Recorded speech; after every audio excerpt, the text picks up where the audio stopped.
உங்களுடைய வயது 20லிருந்து 30கள்ல இருந்துச்சுன்னா நான் சொல்ல போற இந்த 6 வாழ்க்கை பாடம் உங்களுக்கு ரொம்பவே பயனுள்ளதா இருக்கும். நம்ம வாழ்க்கையை சிறப்பா மாத்துறதுக்கு பல விஷயங்களை தெரிஞ்சிருக்கணும்னு நாம நினைப்போம். ஆனா பிராக்டிக்கலா யோசிச்சு பார்த்தா நம்ம வாழ்க்கை அப்படி செயல்படுறது இல்ல. ஒரு வெற்றிகரமான வாழ்க்கையை அடையிறதுக்கு 1000 பாடங்கள் தேவையே இல்லை. இந்த 6 பாடங்கள் தெரிஞ்சாலே போதும். உங்க ஸ்கூல்லயும் காலேஜ்லயும் சொல்லிக் கொடுக்காத பாடத்தை நான் உங்களுக்கு சொல்லிக் கொடுக்க போறேன். இந்த பதிவு முடிகிற வரைக்கும் எந்த விதமான கவனச்சிதறல் இல்லாம வீடியோவை ஃபுல்லா பாருங்க. ரொம்ப பேசாம வீடியோக்குள்ள போயிடலாமா?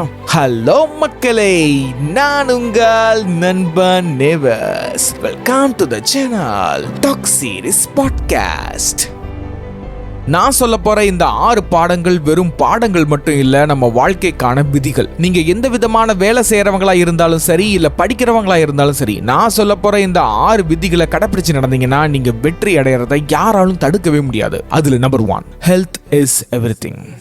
இந்த நம்பர் தான் உங்களுடைய வாழ்க்கை அப்படின்னா கடைசியில இருக்கிற 0 தான் உங்களுடைய கனவுகள், இலக்குகள், நீங்க ரொம்ப நாளா அடையணும்னு நினைக்கிற ஆசைகள். அடுத்த 0 எதை குறிக்குதுன்னா உங்களுடைய குடும்பம். நம்ம குடும்பத்தை எந்த அளவுக்கு சந்தோஷமா வச்சிருக்கணும், அவங்களுக்கு ஒரு சௌகரியமான வாழ்க்கையை உருவாக்கி கொடுக்கணும், நமக்கு ஏதாவது கெட்டது நடந்தா கூட நம்மளுடைய குடும்பம் சந்தோஷமா இருக்கணும் அப்படின்றதுக்காக நீங்க செய்யக்கூடிய செயல்கள். நடுவுல இருக்கிற 0 தான் உங்க பணத்தை குறிக்குது. நம்ம எல்லாருக்குமே தெரியும், நம்மளுடைய 90% பிரச்சனைகள் பணத்துல இருந்து தான் வருது. பணத்தை நாம அதிகமா சம்பாதிக்கிறதுனால பல பிரச்சனைகள்ல இருந்து நம்மளால தப்பிக்க முடியுது. நம்மளுடைய பல ஆசைகளை நிறைவேற்ற முடியுது. நமக்கு சுதந்திரம் கொடுக்குது. அதுக்கு அடுத்த 0 தான் நம்ம செய்யக்கூடிய வேலை. நான் முன்னாடியே சொன்ன 3 0வும் கிடைக்கணும்னா இந்த முதல் 0வை பயன்படுத்தினாதான் முடியும். அதாவது வேலை செய்யணும். நமக்கு பிடிக்குதோ பிடிக்கலையோ நாம உழைக்கணும். உழைச்சாதான் பணம் சம்பாதிக்க முடியும். பணம் சம்பாதிச்சாதான் மரியாதை கிடைக்கும். பணம் சம்பாதிச்சாதான் உனக்குன்னு ஒரு குடும்பம் கிடைக்கும். கடைசியா இருக்கிற 0 எல்லாருக்குமே கிடைக்கிறது இல்ல. அதுதான் நம்மளுடைய கனவுகள். அந்த கனவுகள் இல்லைனாலும் நம்மளால வாழ முடியும். உண்மையிலேயே சொல்ல போனா அந்த கனவை நோக்கி போகும்போது தான் நாம உண்மையிலேயே வாழ்றோம். ஆனா அந்த கடைசியில இருக்கிற 0வோட ரொம்ப ரொம்ப முக்கியமானது முதல்ல இருக்கிற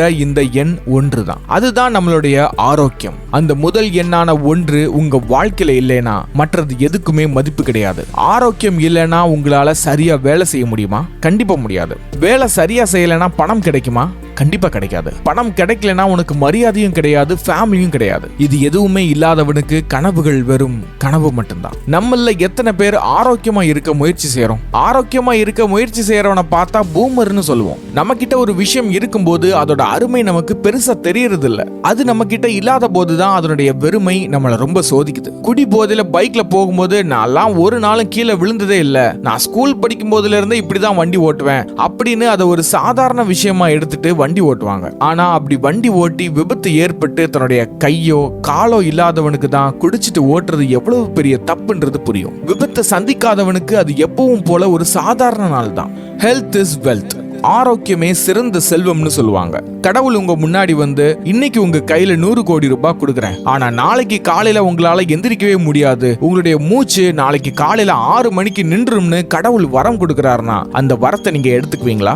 நீங்க எப்படின்னு தெரியல, நான் கண்டிப்பா எடுத்துக்கவே மாட்டேன். ஆரோக்கியம்னு சொன்ன உடனே தினமும் 10 கிலோமீட்டர் ரன்னிங் போகணும், அருகம்புல் ஜூஸ் தான் குடிக்கணும் அப்படின்லாம் நான் சொல்ல வரல. காலையில சூரிய வெளிச்சம் படுற மாதிரி ஒரு அரை மணி நேரம் வாக்கிங் பண்ணலாம். மொபைலை நோண்டிக்கிட்டு நைட் ஃபுல்லா முழிச்சிருக்காம கொஞ்சம் சீக்கிரமாவே தூங்க முயற்சி பண்ணி 7 இருந்து 8 மணி நேரம் நிம்மதியா தூங்கலாம். நீங்க ஒரு கடினமான வேலை செய்யாத நபரா இருக்கிறீங்கன்னா தினமும் 1 மணி நேரம் வேர்த்து கொட்டுற மாதிரி உடற்பயிற்சி செய்யலாம். சாராயத்தை குடிக்கிறது மன நிம்மதியை கொடுக்கும், உடம்புல இருக்கிற வலியை போக்கும், பீர் அடிச்சா உடம்புக்கு நல்லது அப்படின்னு சொல்றவங்களை நம்பிக்கிட்டு போதை பொருளுக்கு அடிமையாகிறதுக்கு பதிலா அது ஆரோக்கியமானது கிடையாதுன்னு புரிஞ்சுக்கிட்டு அதை அவாய்ட் பண்ணுங்க. நான் பார்த்த வரைக்கும் இப்ப இருக்கிற 60% ஹோட்டல்ல சாப்பாடுல கலப்படம் தான் பண்றாங்க. தரமற்ற உணவை கொடுக்கறாங்க. பாவம், அவங்களுக்கும் காம்படிஷன் ஜாஸ்தி ஆயிருச்சு.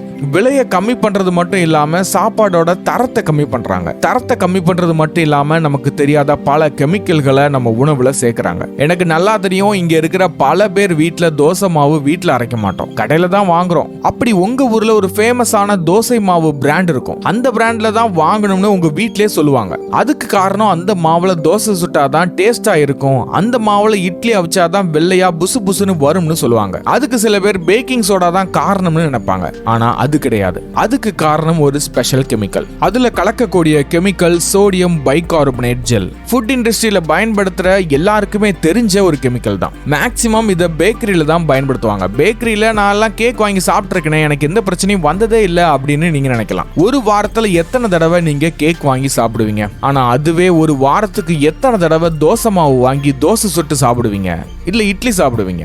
சோடியம் பைகார்பனேட் கலந்த உணவை அடிக்கடி சாப்பிடுறதுனால உங்க வயிற்றுல பிரச்சனை வரலாம், ஏன் ஃபுட் பாய்சன் கூட ஆகலாம். நீங்க பயப்படுறதுக்காக நான் இதை சொல்லல. உங்க ஊர்ல இருக்கிற பெரிய பெரிய உணவகங்கள்ல கலப்படம் நடக்க தான் செய்யுது. அந்த கலப்படம் நிறைஞ்ச உணவை நீங்க சாப்பிடுறதுனால உங்க ஆரோக்கியம் மோசமாக தான் போகுது. அதனால முடிஞ்ச அளவுக்கு வீட்டுல இருக்கிற உணவை சாப்பிடுங்க. இந்தியாவின் முதுகெலும்பான டாஸ்மார்க்ல இருந்து கிடைக்கக்கூடிய மதுபானங்களை அருந்தாதீங்க. இந்தியாவில் விற்பனை ஆகக்கூடிய பல பொருட்களுக்கு முதலாளியா இருக்கக்கூடிய ஐடிசி நிறுவனம் தயாரிக்கக்கூடிய புகையிலைய புகைக்காதீங்க. நம்ம ஆரோக்கியத்தை நாம தானே பார்த்துக்கணும். Lesson 2. Control your environment to control your life. உங்கள் சூழ்நிலையை கட்டுப்படுத்த தெரிந்தால் உங்கள் வாழ்க்கையை கட்டுப்படுத்தலாம்.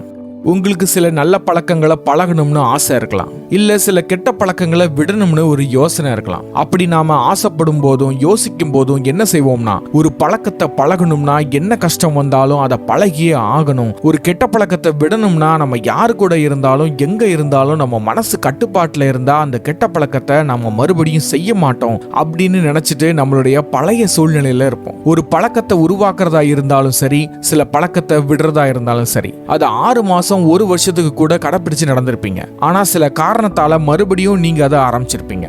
அதுக்கு காரணம் உங்க மனசுதான் நினைச்சு குற்ற உணர்ச்சியா ஃபீல் பண்ணுவீங்க. ஆனா அதுக்கு உண்மையான காரணம் என்னன்னா உங்களுடைய சூழ்நிலை. குடி பழக்கத்துல இருந்து வெளியே வரணும்னு நினைக்கிற நேரத்துல நம்மளுடைய நண்பன் கூட உட்காருப்பா, நான் உன்னை குடிக்கவா சொன்னேன், நீ ஒண்ணு குடிக்க வேண்டாம், என் கூட கம்பெனி கொடு அப்படின்னு சொல்லுவாங்க. அது ஒரு தடவையா இருந்தா உங்களால மன கட்டுப்பாட்டோட இருக்க முடியும். ஆனா தொடர்ந்து அதே சூழ்நிலையை நீங்க உருவாக்கும் போது அந்த குடிப்பழக்கத்தை மறுபடியும் நீங்க ஆரம்பிச்சிருவீங்க. எந்த ஒரு பழக்கத்தை பழகிறதா இருந்தாலும் சரி, எந்த ஒரு பழக்கத்தை விடுறதா இருந்தாலும் சரி, அதுக்கு மன கட்டுப்பாடு மட்டும் அவசியம் இல்ல, உங்களுடைய சூழ்நிலை தான் இதுல பெரிய பங்கு வகிக்குது. வாழ்க்கையில வெற்றி பெறணும்னு துடிக்கிற நண்பர்களை கூட வச்சுக்கிட்டா நீங்களும் வாழ்க்கையில வெற்றி பெறணும்னு ரொம்ப ஆசைப்படுவீங்க. இந்த உலகத்துல இருக்கிற எல்லா கெட்ட பழக்க வழக்கத்தையும் நாம பழகணும் அப்படின்னு நினைக்கிற நண்பரை கூட வச்சுக்கிட்டா உங்க வாழ்க்கையும் அவரை போலவே தான் இருக்கும். அதனால ஒரு விஷயத்தை மாத்தணும்னு நினைக்கிறீங்கன்னா உங்க சூழ்நிலையை முதல்ல மாத்துங்க.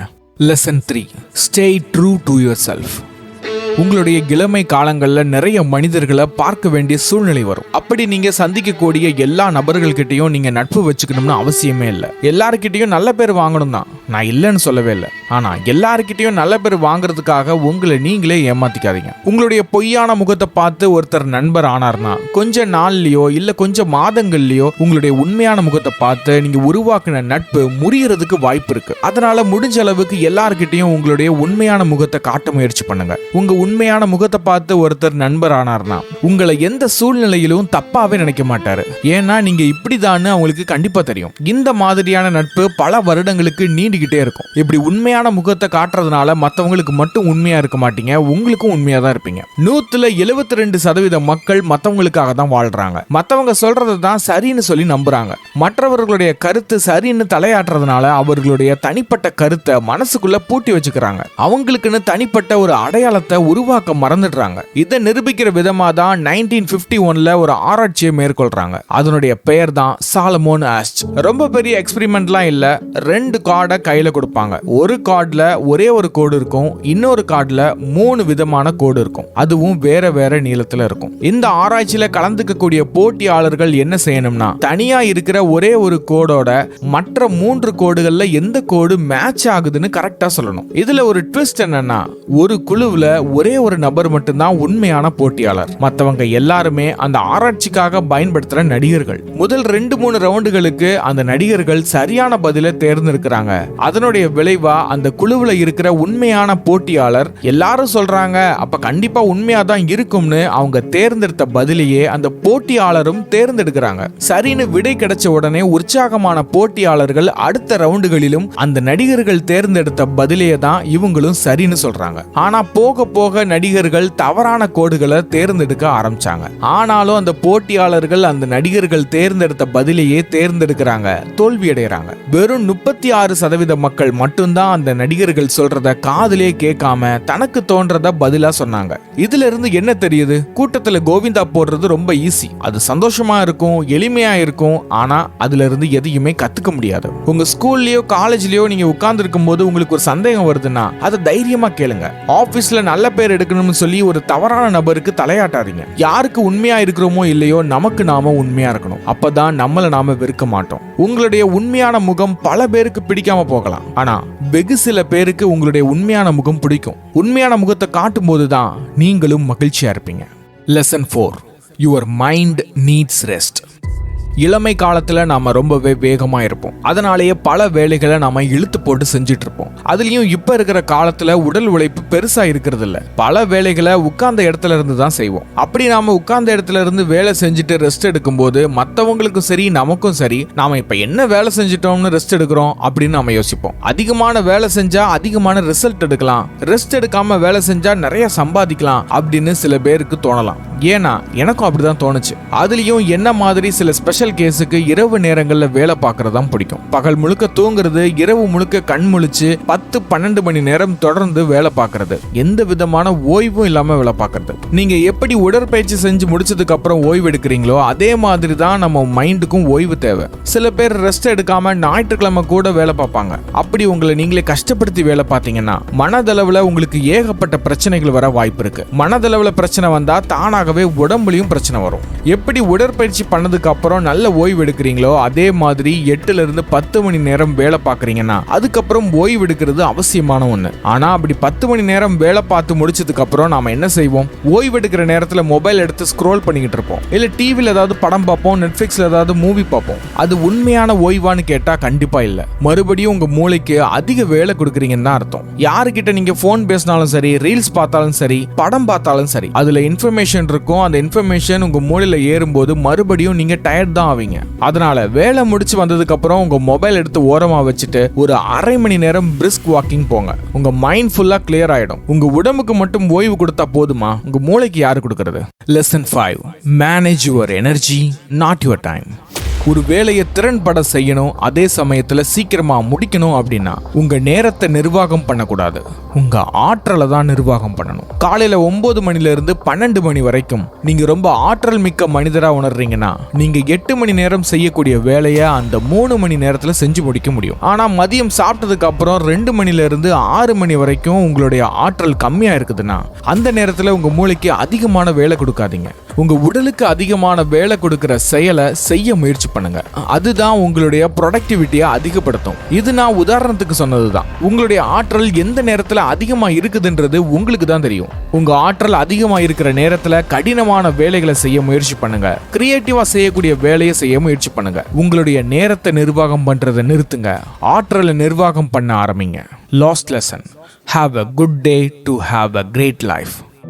என்னைக்காவது ஒரு நாள் தான் நான் சந்தோஷமா இருக்கிறேன் அப்படின்னு யோசிக்கிறீங்களா? ஒரு வருஷத்துக்கு ஒரு தடவை தான் என் நண்பர்கள் கூட சேர்ந்து ஊர் சுத்துறேன், அதுதான் எனக்கு பெரிய சந்தோஷம்னு நினைக்கிறீங்களா? உண்மையான சந்தோஷம் தினமும் நீங்க செய்யற வேலைகள்ல இருந்து ஆரம்பிக்கணும். ஆனா பிராக்டிக்கலா சொல்ல போனா நம்மளுடைய ஒவ்வொரு நாளும் சந்தோஷமா இருக்குமான்னு கேட்டா கொஞ்சம் சந்தேகம் தான். ஆனா அதிகபட்ச நாட்கள்ல உங்களுக்கு பிடிச்ச வேலையை தினமும் செய்யறதுனால ஒரு சிறப்பான வாழ்க்கை உங்களுக்கு உருவாகும். எத்தனை பேர் நீங்க செய்யற வேலையை பிடிச்சு செய்றீங்க? எத்தனை பேர் நீங்க படிக்கிற படிப்பை பிடிச்சு படிக்கிறீங்க? நீங்க பிடிக்காத படிப்பை படிச்சதுக்கு அப்புறம் 5 வருஷம் கழிச்சு எங்க இருக்க போறேன்னு யோசிச்சு பார்த்திருக்கீங்களா? இந்த பிடிக்காத வேலையை சம்பளத்துக்காக பாக்குறீங்க, 5 வருஷம் கழிச்சு எங்க இருக்க போறேன்னு யோசிச்சு பார்த்திருக்கீங்களா? வருஷத்துல 11.5 மாசம் ஒரு பிடிக்காத வேலையை கஷ்டப்பட்டு பல்ல கடிச்சிட்டு வேலை பார்த்து பணத்தை சேர்த்து வச்சு அந்த வருஷத்துல இருக்கிற கடைசி 2 வாரத்துல மட்டும் வெக்கேஷன்ற பேர்ல ஏதோ ஒரு இடத்துக்கு சுத்தி பார்த்துட்டு வரோம். அந்த சந்தோஷத்துக்காக தான் அத்தனை மாதங்களும் கஷ்டப்பட்டீங்களா? இதுதான் உண்மையான சந்தோஷம்னு நினைக்கிறீங்களா? கண்டிப்பா இல்ல. தினமும் நீங்க செய்யற வேலை சந்தோஷமா செய்யற மாதிரி ஒரு வேலையா இருந்தா அந்த வெக்கேஷனுக்காக நீங்க வெயிட் பண்ண மாட்டீங்க. ஒவ்வொரு வார முடிவும் உங்களுக்கு வெக்கேஷன் தான். பிடிச்ச படிப்பை படிக்கிறீங்கன்னா தினமும் உங்களுக்கு தேடல் அதிகமா இருக்கும். அதுல ஆர்வம் அதிகமா இருக்கிறதுனால உங்களுக்கு நேரம் போகிறதே தெரியாது. அதனால பிடிச்ச விஷயத்தை தேர்ந்தெடுங்க, அதுல வெற்றி அடைய முயற்சி பண்ணுங்க, அதை தினமும் செய்யக்கூடிய ரொட்டீனா மாத்துங்க. அதுதான் உங்களுக்கு சிறப்பான வாழ்க்கையை அமைச்சு கொடுக்கும். நான் சொன்ன இந்த 6 வாழ்க்கை பாடம் உங்களுக்கு ரொம்பவே பயனுள்ளதா இருந்திருக்கும்னு நான் நம்புறேன். எண்ணம் போல் தான் வாழ்க்கைன்னு எல்லாருமே சொல்லுவாங்க. ஆனா பல பேருக்கு அவங்க நினைக்கிற மாதிரி வாழ்க்கை அமையறது இல்ல. அப்படி அமையாம இருக்கிறதுக்கு காரணம் வலிமை இல்லாத அவர்களுடைய எண்ணம் தான். அப்ப அந்த எண்ணத்தை எப்படி வலிமையாக்குறது, அப்படி வலிமையாக்குறது மூலமா நாம நினைச்ச விஷயத்தை எப்படி அடையிறது, இத பத்தி தான் இந்த ஸ்கிரீன்ல தெரியுற வீடியோல நான் சொல்லியிருக்கிறேன். நம்ம சேனலோட ஃபர்ஸ்ட் ஆடியோ புக் இதுதான். கண்டிப்பா சப்போர்ட் பண்ணுங்க. இது உங்களுக்கு ரொம்பவே பயனுள்ளதா இருக்கும். ஓகே, சென்று வருகிறேன். நான் உங்கள் நண்பன் நேவஸ். Okay, by.